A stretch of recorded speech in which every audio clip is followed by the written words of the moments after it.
Assalamualaikum warahmatullahi wabarakatuh. Sebelumnya, perkenalkan, nama saya Fitri Dwi Lestari dengan NIM 4612 4222002. Di sini saya akan mempresentasikan hasil proposal bisnis saya, yaitu tentang kopi dan coffee shop. Di sini yaitu saya mengambil merek kopi, yaitu Vidule Coffee dan Coffee Shop. Nah, di sini saya akan membahas beberapa hal. Yang pertama yaitu ada ringkasan eksekutif, kemudian latar belakang perusahaan, tim manajemen, rencana keuangan, rencana pemasaran, analisis lokasi, serta rencana manufaktur. Nah, yang pertama yaitu ringkasan eksekutif. Sebelumnya, saya telah melakukan survei di lingkungan Universitas Negeri Semarang untuk sebagai bekal untuk mendirikan bisnis coffee dan coffee shop ini. Nah, dari survei tersebut didapatkan ringkasan eksekutif yang pertama yaitu bisnis yang didirikan yaitu kopi beserta coffee shop yang berawal dari pengamatan di lingkungan Universitas Negeri Semarang. Yang kedua, karena sebagian besar mahasiswa sering menongkrong di coffee shop untuk mengerjakan tugas atau bersantai. Ketiga, varian rasa yang akan ditawarkan adalah cappuccino, latte, macchiato, mocha, americano, espresso, arabica, dan robusta sesuai dengan hasil survei dari narasumber pada saat mengisi. Kemudian yang terakhir, tema dari coffee shop yang akan didirikan yaitu berupa natural dengan semi outdoor berwarna hijau dan coklat. Tema ini juga diambil berdasarkan survei yang telah dilakukan sebelumnya. Nah, untuk mendirikan bisnis ini, tentu ada visi dan misi yang diterapkan. Untuk visi dari pendirian bisnis ini, yaitu menciptakan varian rasa kopi yang khas untuk menarik daya minat pembeli atau pecinta kopi. Sedangkan di sini saya juga menerapkan 3 misi. Yang pertama yaitu mempertahankan cita rasa kopi mulai dari awal pembuatan resep kopi. Yang kedua, memberikan kenyamanan dan kepuasan kepada pengunjung coffee shop saat datang ke coffee shop.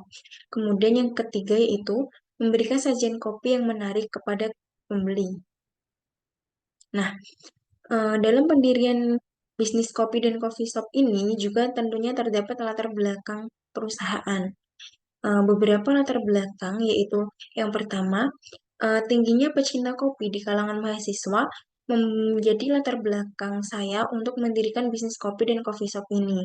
Kemudian, sebagian besar mahasiswa meminum kopi untuk menemani mengerjakan tugas kuliah atau bersantai, sehingga mereka biasanya lebih senang untuk menongkrong di coffee shop. Kemudian yang ketiga yaitu pendirian bisnis kopi ini tentunya dilatar belakangi oleh beberapa manfaat pada kopi itu tersendiri. Yang pertama, kopi itu dapat memberikan efek positif bagi otak sehingga dapat membantu konsentrasi dan menurunkan risiko depresi, terutama bagi mahasiswa yang sebagian besar mereka meminum kopi untuk membantu dalam pengerjaan tugasnya. Kemudian selanjutnya yaitu pendirian bisnis kopi dan coffee shop ini dapat membuka peluang pekerjaan bagi yang membutuhkan. Kemudian yang terakhir dapat menyalurkan kreativitas bagi para barista untuk menyajikan kopi yang menarik. Nah, di sini saya juga menyusun tim manajemen. Yang pertama yaitu tim manajemen eksekutif. Nah, di sini tim manajemen eksekutif terdiri dari 5 struktur. Yang pertama yaitu CEO, eh, yaitu saya sendiri, kemudian ada CFO, yaitu Jesse, CMO Raksandrinya, COO Alwifanisa, dan CTO, yaitu Putri Inayatul Solehah. Nah, di dalam tim manajemen eksekutif ini, tentunya terdapat tugas yang diberikan kepada mereka untuk membangun sebuah bisnis yang baik. Nah, di sini yang pertama yaitu CEO. CEO sendiri merupakan sebuah manajer dari sebuah perusahaan yang bertugas untuk mengawasi setiap anggota tim manajemen, beserta staf umum yang membuat keputusan akhir mengenai anggaran, perekrutan, pemecatan, strategi pemasaran maupun teknik penjualan. Kemudian, yang kedua yaitu CFO. CFO sendiri yaitu bertugas untuk mengelola semua aspek yang berkaitan dengan keuangan yang berfungsi untuk melacak dan mengelola dana perusahaan. Kemudian, CMO yaitu orang yang bertugas untuk mengawasi strategi pemasaran perusahaan, sehingga di sini dia dapat membantu memposisikan suatu produk terhadap audiens target dan membedakan merek pesaing. Yang selanjutnya yaitu ada CEO. COO yaitu mengelola operasi kompleks perusahaan untuk memutuskan data yang akan dianalisis untuk memastikan bisnis berjalan lancar. Nah, untuk tim eksekutif yang terakhir yaitu CTO, yaitu bertanggung jawab atas pemeliharaan produk dan teknologi beserta perkembangannya. Di dalam tim manajemen, selain tim manajemen eksekutif, juga terdapat tim manajemen tata kelola dan tim manajemen fungsional. Nah, di sini saya menerapkan tim manajemen tata kelola, yaitu bertugas untuk memberikan pengawasan, pengendalian, dan arahan pada sebuah perusahaan. Fungsi utamanya yaitu mengendalikan alokasi dan pencairan dana untuk serangkaian protokol yang telah ditetapkan. Kemudian, untuk tim manajemen fungsional, yaitu bersifat departemen yang hampir mirip seperti tim manajemen eksekutif, yang bertugas untuk mengurusi penjualan, sumber daya manusia, operasi, membentuk tim manajemen, dan melapor kepada departemen. Untuk mendirikan bisnis kopi dan coffee shop, tentunya juga telah membuat rencana keuangan. Nah, di sini saya telah merencanakan keuangan yang dimulai dari modal awal. Di sini modal awal yang saya tetapkan yaitu berjumlah Rp101.237.500 dengan rincian biaya tetap plus peralatan produksi yaitu berjumlah Rp55.010.000. Kemudian biaya bangunan tahun pertama yaitu Rp25.200.000. Pengeluaran alat dan bahan pada bulan pertama yaitu Rp19.027.500 beserta biaya tenaga kerja bulan pertama yaitu 2 juta. Di sini saya mengambil 2 tenaga kerja dengan setiap gaji per karyawan yaitu 1 juta. Nah, untuk biaya tetap yang seperti yang telah dijelaskan tadi yaitu berjumlah Rp55.010.000 yaitu dengan rincian sebagai berikut. Untuk biaya renovasi dan dekorasi berjumlah 15 juta. Kemudian meja plus kursi jumlahnya 20 pasang yaitu menjadi total harganya 6 juta. Kemudian biaya promosi dilakukan sebanyak 5 kali dengan total harga 500.000. Nah, untuk membangun bisnis ini tentunya juga terdapat peralatan yang dibutuhkan. Untuk peralatannya dapat dilihat pada slide berikut ini. Dimulai dari coffee changer sampai AC untuk menunjang kebutuhan para konsumen yang datang ke coffee shop. Berikut ada rincian dari peralatan produksinya. Nah, kemudian untuk sewa tempat, di sini saya mencari uh, total sewa tempat yang dengan rentang harga sekitar 1 juta per bulan. Kemudian, tapi itu belum include beserta listrik, air, dan wifi. Nah, untuk listriknya tuh membayar sendiri dengan total 500.000 per bulan, air 400.000 per bulan, dan wifi 200.000 per bulan. Jika di total, maka pengeluaran sewa tempat per bulan yaitu Rp2.100.000. Jika dihitung per tahun, maka totalnya yaitu Rp25.200.000. Nah, sesuai yang telah saya sebutkan tadi, di sini saya hanya mengambil 2 barista dengan setiap gaji per orang yaitu 1 juta, maka jika di total adalah 2 juta. Di sini saya juga menghitung pengeluaran alat dan bahan setiap bulan, yang dimulai dari cup gelas, sedotan, sendok plastik, gula pasir, dan seterusnya sampai menu-menu kopi. Di sini saya menetapkan atau menawarkan 8 jenis menu kopi.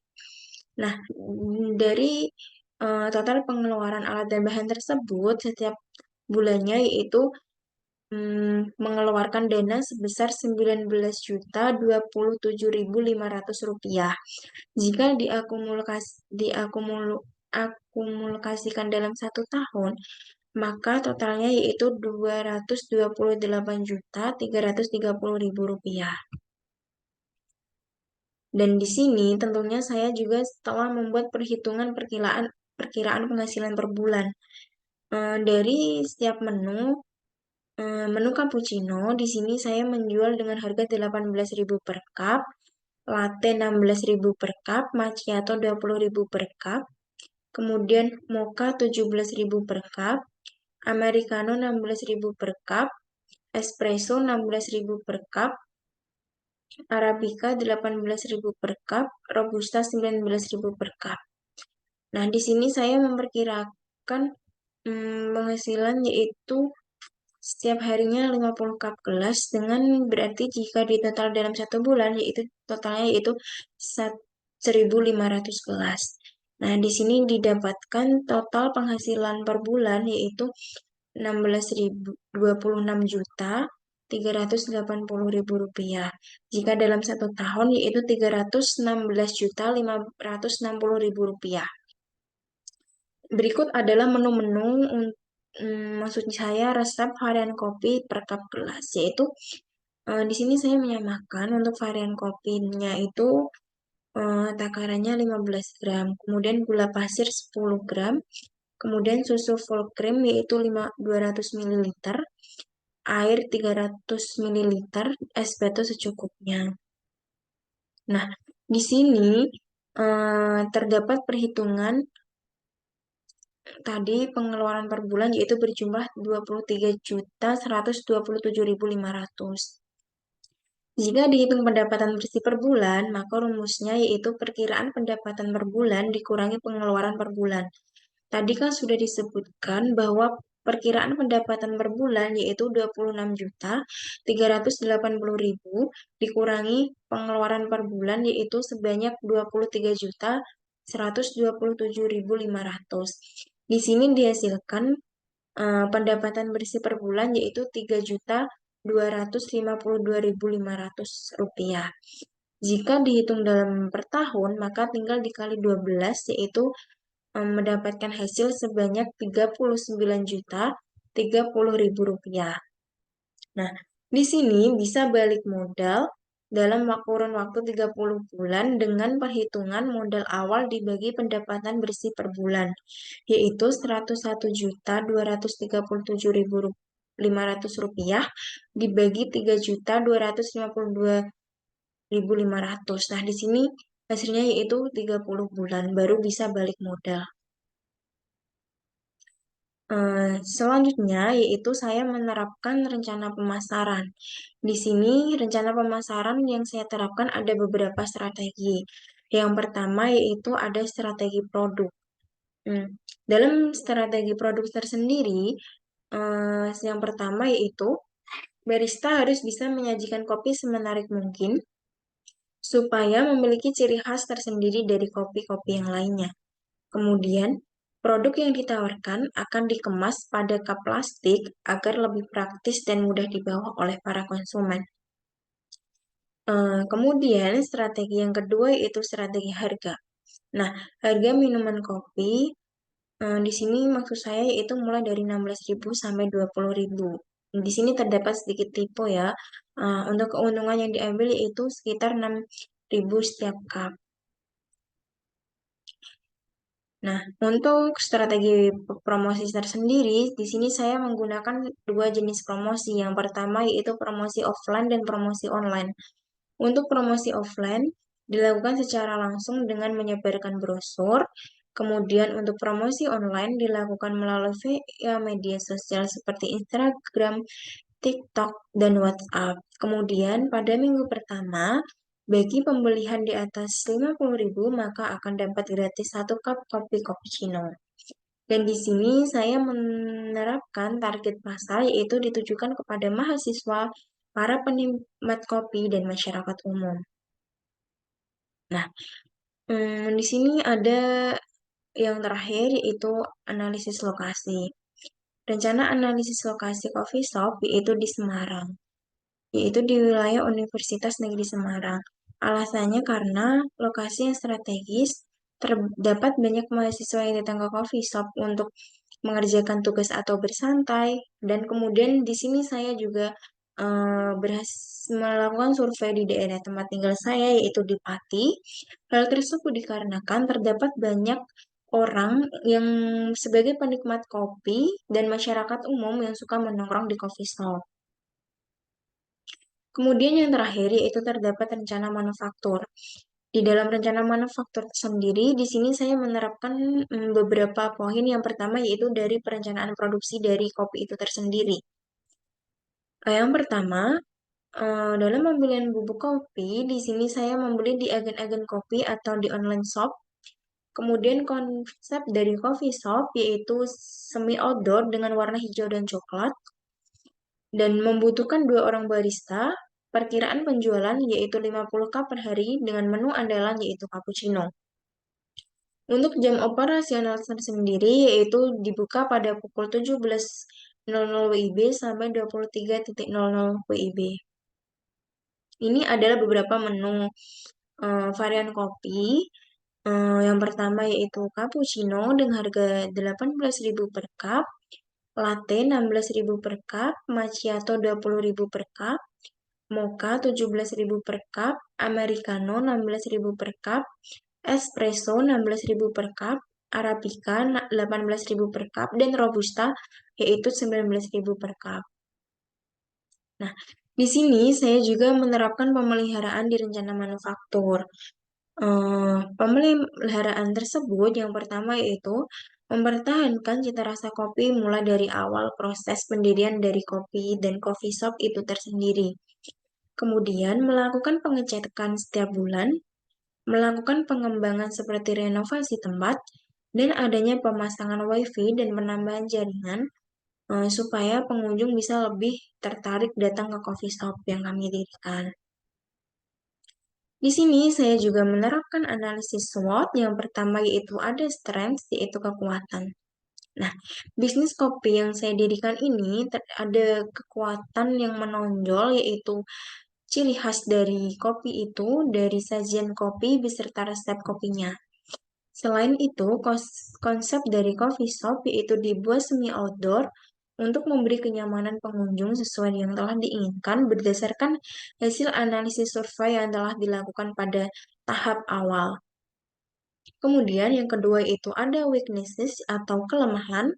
Kelemahan dari pendirian bisnis ini yaitu kurangnya sumber dana dan laba yang diperoleh tergolong kecil, sehingga untuk balik modal membutuhkan waktu yang cukup lama yaitu sekitar 30 bulan. Kemudian opportunities atau peluang. Nah, semua kalangan menyukai kopi. Hal ini tentu menjadi peluang dalam pendirian coffee shop dan kopi ini, terutama bagi mahasiswa karena mereka lebih menyukai menongkrong di coffee shop untuk mengerjakan tugas atau hanya sekedar bersantai. Selain itu, resep pembuatan kopi yang sederhana juga menjadi pendorong untuk pembuatan bisnis ini. Yang terakhir yaitu threat atau ancaman. Dalam pendirian bisnis tentunya terdapat beberapa ancaman. Nah, ancaman dari pendirian bisnis ini yaitu persaingan. Persaingan mengapa menjadi ancaman? Karena eh, sebagian besar orang mendirikan bisnis kopi ini dan adanya fluktuasi harga bahan baku juga menjadi ancaman saat pengunjung coffee shop sepi karena pemasukannya sedikit. Nah, itulah presentasi dari saya tentang hasil proposal bisnis kopi dan coffee shop yang di sini saya menggunakan merek atau nama yaitu Vidule Kopi dan Coffee Shop. Sekian presentasi dari saya, kurang lebihnya saya mohon maaf. Wassalamualaikum warahmatullahi wabarakatuh.